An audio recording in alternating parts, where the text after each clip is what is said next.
Today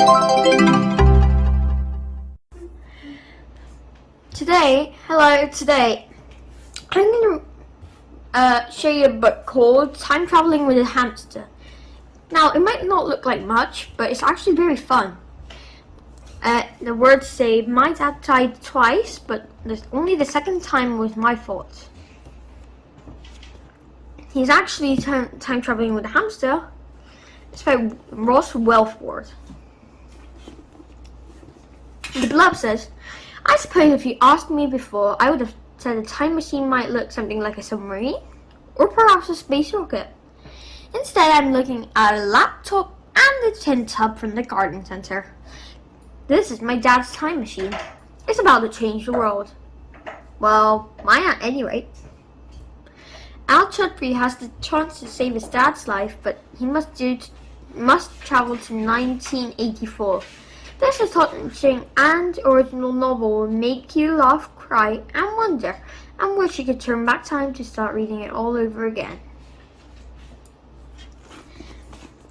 Here's a little bit of the front. Let me find it. There we go. It says, my dad died twice. Once when he was 39, and again 4 years later when he was 12. He's going to die a third time as well, which seems a little bit rough on him. I can't help that. The first time had nothing to do with me, the second time definitely did, but I never even have been there if it hadn't been for his time machine. I know that sounds like I'm blaming him, which I'm totally not, but you see what I mean. I suppose if you asked me before, I would have said a time machine might look something like a submarine, or perhaps a space rocket. No, something with a load of switches and panels and lights and made of iron or something. I'm big. I'm really big, with thrusters and boosters and reactors. Instead, I'm looking at a laptop and a tin tub from the garden center. This is my dad's time machine. It's about to change the world. Literally. Mine at any rate.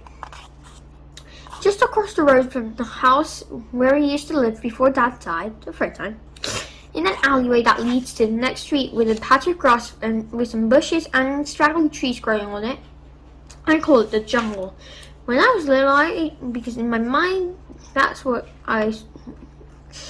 was what it was like, but looking at it now, I can see that it's just a bit of plot of land for a house that hasn't been built yet. And that's where I am, still in my full-face motorbike helmet, sitting hidden in a bush in the dead of night, waiting to break into my old house. There's an old fried chicken box that somebody's turned, and I can smell something foul and sour, which I think might be fox's poo. The house is dark and there are no lights on. I'm looking up at an old bedroom window and a smaller one for the front door. By the way, Chester Road is pretty quiet, a long curve of small semi-detached house made of reddish bricks.